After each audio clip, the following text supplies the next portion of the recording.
Hey guys, it's Olivie Blake, and this is me not writing. I am quite pregnant now, and there will be a point when I stop making these for a little while. I don't know for how long because I have never had to care for an infant before, and so I don't really know how much time I'm going to have. So probably at least for a few months, this will not happen, and I will just answer questions like, via blog posts or on Tumblr. I don't know when that's going to start. I think right now I'm just going to try and get through the very long list of questions and concerns that people have, and then we'll see. I think certainly by May I would stop because I'm due in like mid-May.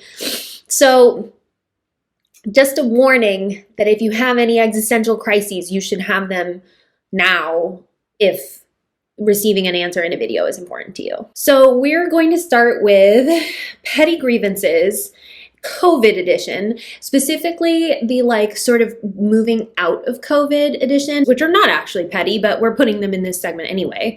So number one, hey Olivie, I hope you're doing well. Sort of, thank you. You're seeing this dress again because I have to attend my own Zoom baby shower later, and there's really only so many clothes that I can wear anymore. The miracle of life. It's so beautiful. Okay, I think I'm going to have to withdraw from one of my courses this semester because it's too difficult for me right now to handle my mental health in this kind of isolated learning situation. It's hard not to feel like a disappointment because it took me 2 years to even begin my undergrad, and it's taken me a year to finish my first semester. Any advice on how to convince myself that taking a break is necessary for me right now?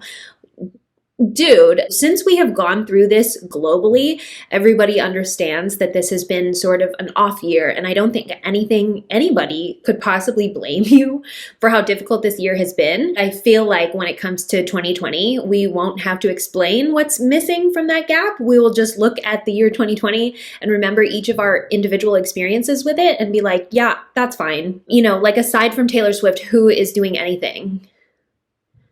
I don't know. But even if that were not the case, although it is the case, and truly, especially when it comes to academia, you are under so much stress, and you just the stress of being isolated, of the world not being the way that it has always been. I say this all the time. The baseline treatment for mental health is routine. Very rigorous routine. As much as you want to think of yourself as a spontaneous and exciting person, it's really just really best for everyone if you just kind of do things on a schedule. So, which none of us have, nothing about the last year has looked the same as what we're used to. So you are you're traumatized. I know that that's a loaded word, but you definitely are. And this is something that everybody understands because everybody has gone through it. People who are single are feeling very isolated. That's affecting their mental health. People who are together are feeling very crowded. And that's just everybody, parents, everyone is having a hard time. No one is getting through this easily, even if it looks to you like they are. Even if there wasn't, the effects of stress hormones preventing you from being able to learn, which is also a thing that's happening. Even if that were not the case, you are definitely allowed to give yourself a break. Things might feel like they're not happening on the schedule that you wanted them to happen, or just they're not happening on everybody else's schedule, but time is really only relative. Time only has meaning because we give it meaning. There's no such thing as an end date. You don't have to achieve anything by a certain point. You don't have to just check things off a list. What feels good about accomplishments is not when you do them, but the fact that you have essentially evolved to become a different person on your path to your achievements. Life is not crossing a finish line. It's not even crossing multiple finish lines. It's just what you do in the day-to-day and the decisions you make for yourself and your health and your mental health and your relationships with others. And you need to invest in that before anything, especially when the anything in question is just a meaningless social norm. So yeah, you're fine. And as I always say, you can start over whenever. The older you get, the more you realize that all the rush that you feel to get places is pointless. You get there when you get there. You're ready for things when you're ready for them, and not any sooner than that. So yeah, just go easy on yourself. Even if this wasn't a rough year, which it is, and you can't, like, I can't even remove that from the equation because it's been such a universally tough year that I can't imagine anyone blaming you for anything that you're struggling with. But even without that, there's no rush. There's no rush. Vaguely using your asks to speak into the void, but also interested in any thoughts if you have them. I am terrified to re-enter society post-pandemic. My college has been remote for COVID, and I've been incredibly cautious while living at home. I don't go to the store. I don't see any friends outside of Zoom. So it's very overwhelming. Plus, I feel socially and romantically stunted from lack of contact. Feels like the clock to figure everything out didn't stop when the world did. Well, yeah, that's true. So you kind of get the same answer from the person before, that like what you're feeling, these pressures, the like, again, existential crisis of feeling like you need to achieve things by a certain time is a social construct. It's not real. So even though the pressure you're feeling is real and your need to deal with it is real, like your anxiety is real, the thing that's causing them is not real. So I feel like it's always very important to acknowledge that first. I understand that there's an idea of what your life should look like, and that's just been thrown out the window. And I know also what you mean about feeling stunted. I have a really difficult time with conversation now. We're just all really out of practice with being human and being the kind of humans we used to be. And it's funny how much practice is necessary. I mean, I've said that about Mr. Blake, who is very socially anxious. Everybody is having a really hard time with this. This is such a universal concern. There's been lots of articles. There was a whole series in The Cut about it, about like going back to normal, which first of all, I don't really think there's going to be such a thing as going back to normal. I think the new normal is going to last for longer than people think. But that's not the point. The point is, I mean, I think that ultimately, there's not advice so much as sympathy. I get why you feel that way. I get that it must be very stressful, that it's a very real anxiety. It's something that you do probably have to deal with. I think the best way to deal with it, like on a sort of cognitive basis in terms of treating your anxiety, you just have to do things a little at a time, baby steps. You don't want to like jump right in with a job interview or something where there's a lot of pressure on the situation. You want to talk to, someone whose job it is to make small talk, or, meet with a friend that you feel very comfortable with. Have that be the first person that you go out and do things with. Don't feel like you have to do it alone. Make things as easy and comfortable for yourself as you can, knowing that it will be difficult and that you have to sort of regain practice existing in the world. As for romantic things, the last year, just doesn't count. I can't imagine. Emotionally, psychologically, mentally, we're very stunted. So if it takes the pressure off you to try to freeze your eggs or something, I totally get why people would do that right now, because I understand that it does feel like you've lost a year of eligibility. I totally get that. And I don't really have advice for it, except that there is just the uniqueness of the whole world going through this. This is not just your experience. No one is handling it well. Nobody is handling it well. So, yeah. It's okay to remember that social skills are skills, and that if you lack them, you can always gain them with practice, with someone you trust. So yeah, hopefully that helps. You might also be very fatigued right away. It's totally fair to call it fatigue if you're, tired after doing one social interaction, a single social interaction. So just bear that in mind. Also, I think the light has changed in here a bunch of times. It's kind of gray and cloudy outside. I should have used the light. My siblings are going to mock me. Hello, Olivie. I'm a huge admirer of your work, and I eat up your writing advice. I know you have talked about differences between writing fanfic and original work a bit before, and I was wondering if you had some thoughts about getting into original work after being a fanfic-only writer for a long time. I feel like I can't figure out why, not sure if it's lack of inspiration or inability to build characters from scratch, or perhaps the world-building element. But every time I consider doing original or try and brainstorm, I get overwhelmed and feel like I don't know what to do or don't have ideas. Like it's blocked somehow. If you're not too busy, but I'm not. So in addition to my previous social anxiety social skills take practice. This is also creativity takes practice. One thing I've said many times is that art, the first thing that you create is almost certain to be imitation.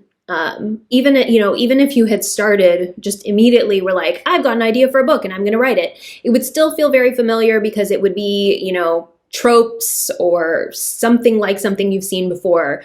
Just the first thing anyone makes is usually just a very successful or not very successful imitation of someone else's work. And fan fiction does kind of start that way in that characterization, you still have to interpret your characters or interpret someone else's characters, but a lot of the work is laid out for you. You already sort of know the basics of who the characters are. So you might be right that it is sort of you're unfamiliar with having to build a character from scratch, and that makes sense. And if the first character you write just feels a lot like a character you've written before, that's fine.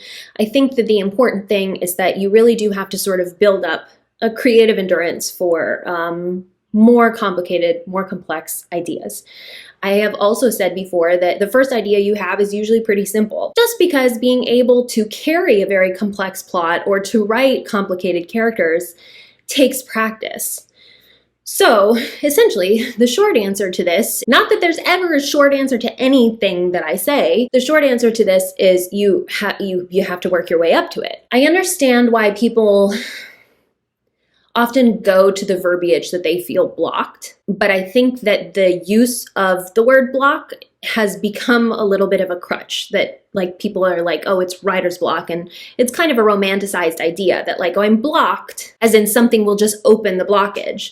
And I think that idea has been sort of sensationalized over time. And I don't subscribe to it. Not because that feeling isn't real. The psychological blockage is real. But because I think the way that people tend to deal with it is they're treating it like it's, like a sink where you can fix one part of it and then all of a sudden everything is working again. When in reality, you just kind of have to struggle your way forward to figure out what exactly it is that you're having trouble getting through, which part is stopping you. It's almost always some sort of creative anxiety, fear that you're not doing something right or that it's not as good as your other work. And that's all stuff that you have to kind of just let go of. I think that in a lot of ways, it helps to take the pressure off yourself and to kind of say okay, Mr. Blake has some middle schoolers that he does it's called an advisory period, and they kind of just talk about life. It's life preparation class, and it's amazing. And at one point I was listening to him give a lecture about self-compassion, which was very interesting because it's not something that I had ever learned myself. I wouldn't say that there was ever an adult who taught me that it's okay to forgive yourself for not being good at something or for not being as good as you could be. So the example that he gives is some girl who doesn't place in her swim meet or something. And rather than being hard on herself, she just sort of looks inward and is like, it's okay because I'm still learning and I'm still working really hard. And next time I'll do better. And this is really the attitude that you should take with all of your creative work, but especially if you're having trouble bridging this gap between fan fiction and original work, is this idea of, okay, this is new to me. It doesn't have to be genius. Even if it incidentally is, which would be great. That's what everybody wants, right? It doesn't have to be. You have to kind of remove the pressure on yourself and, more importantly, decide that if it isn't up to your standards, that's okay. You're still working towards telling a story the way you want it to be told. Granted, this is creative work, so you do have to become comfortable with the idea of imperfection, because you will probably never, ever write something that's as good as it was in your head. So just in terms of mindset, just to bear in mind that something is better than nothing. Whatever it is that you create is at least something that you have finished and that you can put aside, and when you begin the next thing, you are moving forward. And that forward motion, that progress, is really what you're going for. Not that you have one perfect final product, but that you are moving towards what feels to you like improvement. It will never be perfection. But progress is the thing. Whew. Once again, I'm super winded just from talking. This question is, how do you keep side characters interesting? I struggle with main couple tunnel vision. Do you purposefully plan out side characters and their stories and motivations? So I'm going to address this as just a characterization in general question to kind of go hand in hand with the previous question. Because yeah, for me, I don't put a character in a story unless they serve a purpose. So do I plan out side plots? Not necessarily. Do I know why every character is there? Yes. So either they are pushing forward the plot in some way, they're going to do something that somewhere along the line that makes something in the plot happen, or they're going to prove to be a difficulty that prevents something in the plot from happening, or they're there in order to be, a foil, or they're there to essentially make the main character more dynamic. The first thing that comes to mind is Theo in Divination for Skeptics. He's a comedy element, but primarily he exists in order to push Draco forward. So I think, number one, the question is, why is this character in the story? This is something you should ask yourself about every character. Why is this character here? Why do they have the qualities they have? Why is it important that they have these qualities? Because some of those qualities are going to push the plot forward. Some of them are going to coincidentally hold the plot back. Like in romances, it's always very important that a character is developed a certain way so that their choices feel like they make sense. I think what often annoys people about the mechanism of miscommunication that often happens in romances is that sometimes it comes out of nowhere. If you've created a character who's very competent and then suddenly they have this miscommunication, that's very frustrating, versus if you are making sure that the elements of plot that you're using make sense for the character as you've designed them. That's not to say it won't still annoy your audience to some extent, but the consistency is what's important. Aside from knowing why everybody is in the plot, I think that's as much information as I go in knowing. I don't really like to outline in detail in advance. It kind of takes the fun out of it for me. At this point, when I have to answer to other people, like my agent or an editor, I create sort of a loose synopsis or a live working outline that I continue to update as I am writing. But very rarely do I know what the side character is going to do. I just know why they're there. A lot of times I like to use different romance dynamics. Coming back to Divination for Skeptics again, we get two characters who are sort of being, in their attempt to be hyper-rational, are being extremely irrational, versus we have the other set of characters who are extremely irrational, but because they're more impulsive, their relationship comes together easily. So easily that it almost looks absurd. But it does look absurd to the main characters. And then that's, sort of part of the overarching story of okay, this is a story about love. And here are a bunch of different kinds of love stories within this story that I was using essentially to show that love doesn't have to look one way. It can look like all these other ways. And sometimes that'll be good and sometimes it won't. And it was, that particular story is very character driven. It's very much about love. Every character who was involved didn't necessarily have to have a plot purpose. They did, however, play into the theme. How do you keep them interesting? I think if you know why they're there, they continue to be interesting. If you've added them in and they don't have a purpose, that's when they get boring, and then they don't need to be there. It's pretty funny whenever I call myself minimalist in any way, but when it comes to characters in the plot, I am extremely minimalist. People are not going to be involved unless they're important. Fanfiction prepares you in a lot of ways about writing for what people want, but one of the ways that is kind of a weakness is that a lot of fanfiction authors include side characters because they're crowd pleasers, but they don't do anything for the story. And this happened to me a lot too, where people, I was always quite limited with who I was involving, and then people would be like, why isn't this character here? Or why isn't this character here? And the answer is because they were not important to the plot, or they didn't contribute to the story, and so I didn't include them. When you're working in the fanfiction world where people have favorite characters and they want to see them, and people are in fanfiction to read things that are familiar to them, then yeah, it is sort of more valid to put in side characters that have no purpose outside of pleasing the audience. But I personally think that stories are at their strongest when you involve people for a reason. That's kind of the best answer I can give for that. So sticking with the theme of characterization, someone asked about how we consume media. So as a writer or even just a consumer of media, do you find people are less willing to accept flaws in characters and stories?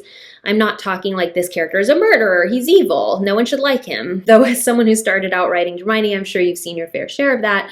But just like when characters are short of perfect. When a strong female character is kind of insecure, or a couple isn't communicating well, or has a heated fight, everyone gets mad that it's a toxic relationship or bad writing. I once read a review of a book where someone stopped reading it after 2 chapters because it had bad therapy practices, i.e. the characters still had shit to work through and therapy isn't magic, therefore they weren't always doing the healing, and that's like the whole point. It's an arc that the character is going to grow. It's also made clear early on that the therapist didn't agree with their coping methods, so it wasn't like they were trying to portray it as a good thing. I know you've mentioned people have opinions about my divination for Skeptics Hermione, for having flaws and staying flawed. And her flaw is just that she kind of thinks she's right a lot and maybe isn't the most self-aware. Nothing even serious. I'm not saying don't be critical of media, but it's kind of overwhelming reading these think pieces. Yeah, think piece after think piece about why this thing you enjoy is actually the literal worst. Am I toxic for having some of the same flaws? Am I a problematic creep for enjoying stories where everything isn't always sunshine? I don't want to have a train wreck of a relationship, but sometimes reading about one can be kind of fun. Is that terrible? So yeah, media criticism has really like warped a lot. I think that initially the idea was we need to be more critical of media because certain things, portrayals of, marginalized people or experiences are causing actual harm to people. I think one of the big ways where that's come up recently is with the violence against Asian Americans and Asians in general. The way that Asian characters are portrayed in fiction has contributed to this hypersexualization of Asian women, the fetishization of Asian women, which in turn contributes to violence and hate crimes. And there's just all this stuff that has happened as a result of a perpetuated stereotype. So yeah, media criticism is really important because sometimes that harm is very real. And the way that characters are portrayed does have an impact on how people treat each other, especially when it's coming from, white dominated media or something, where not the people who are watching are not necessarily aware of the way the things are being portrayed, and they're just sort of absorbing the message. I think the consistency of the message is what's important too. It's not like just one work has harmed all these people. It's more like an oeuvre of work has contributed to this misconception of people who are actually actively harmed. So I think that's the purpose, but unfortunately people have taken it to mean that like fiction is a moral compass, which it is not. Fiction is supposed to reflect the world, and the world is not always moral. And I think that there is something to be said for fiction that helps us to understand other experiences, that is inclusive, that represents, the kind of morals that we do want to have as a larger collective. But that does not mean that stories are meant to teach us right from wrong. So yeah, I do share your frustration with that.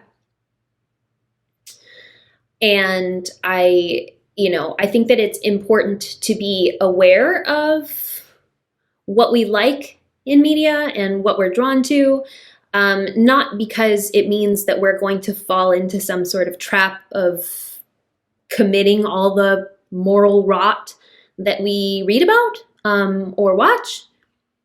But it's just because I think it's important to keep one eye on, is this harming anyone real?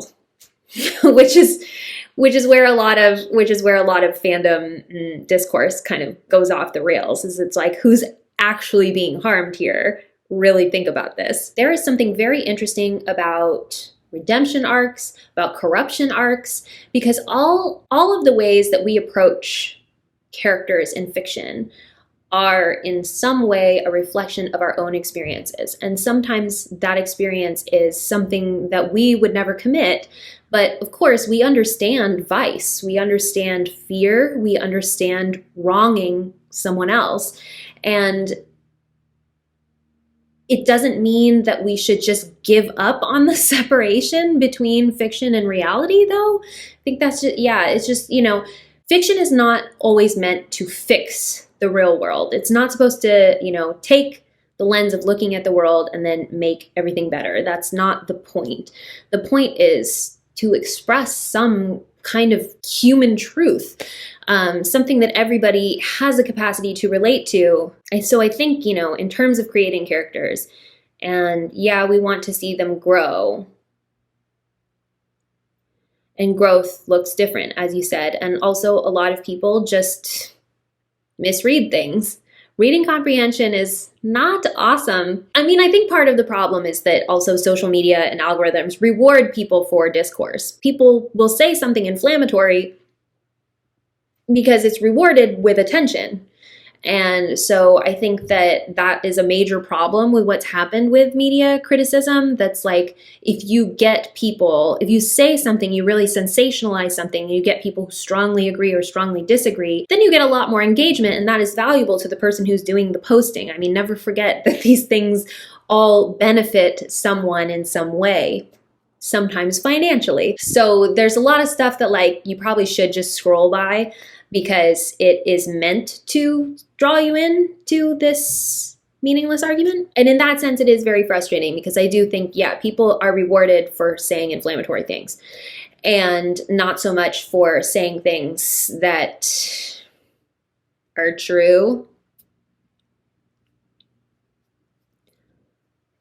And there does seem to often be a real shortage of conscientiousness in how people are actually reading and interacting with media and literature. I mean, it is a skill. Literary criticism is not something that just anyone could do, because it does involve sort of removing yourself. There are things that you dislike as the audience, and things that you dislike about the way that things are executed, and these are different things. I think ultimately, though, what makes it difficult is, as a creator, and you're trying to make a character who is interesting and who is not necessarily a reflection of you or your values, but is, sort of a fundamental look at what exists in the world. Look at Callum in the Atlas Six. It is a little bit damaging. It is also difficult because a lot of media criticism is, I didn't like this, or I didn't relate to this, which doesn't really mean anything, especially if it's, a person of color or a very marginalized experience. One of the problems that I had when I was trying to publish Alone with You in the Ether was that people were like, I don't relate to these stories. Like, well, you're not really supposed to relate to it, because it's a depiction of mental illness that maybe not everyone is going to relate to. And while I understand how this feeds into the industry, it can be frustrating. Or, people who are very harsh on books that involve a culture that isn't theirs, and so they don't really understand what's going on. It can be very frustrating when people say things like, oh, there's a flaw here. I don't relate to it, and therefore it's flawed. But I'm just making the same point over and over again. I think that as media becomes more inclusive, we'll have fewer examples of that happening. Right now, the big complaint is just that people who don't see their stories told in fiction only get one representation of themselves.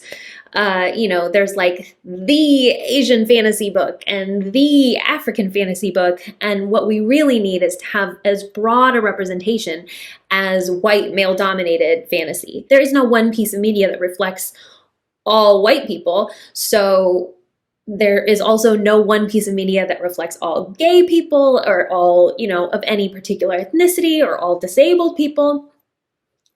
What we need is to prioritize those stories, and this is part of my whole Divination for Skeptics thing, because I did design Hermione, who is a character many people don't relate to be on the spectrum. So anyway, we're coming back to the same point, which is just the more different experiences get to be told, the less I think this sort of criticism will matter.